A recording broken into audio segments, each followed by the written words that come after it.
Professor Agnello, parliamo di questa iniziativa che lei sta facendo a Milano.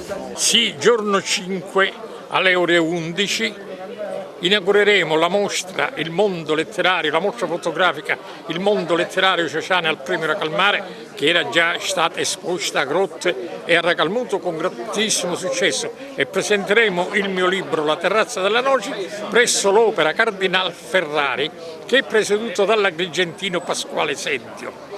Ebbene, è una cosa che mi inorgoglisce, perché il rapporto tra Sciascia e Milano è stato grande. Sciascia, tutta la sua opera è ispirata da Manzoni e dal libro della colonna infame e da Cesare Baccaria, quindi due nomi importanti.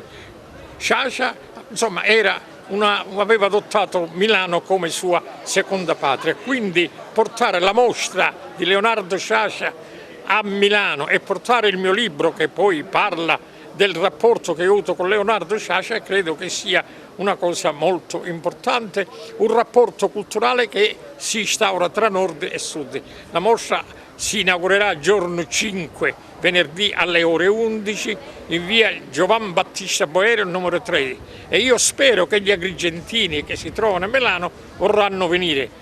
Il venerdì e sabato resterò lì a Milano per ricevere gli amici che verranno a visitare la mostra, che resterà aperta fino al 24 di tutto il mese, e poi la mostra tornerà ad Agrigento e speriamo di farla al Museo Archeologico di Agrigento.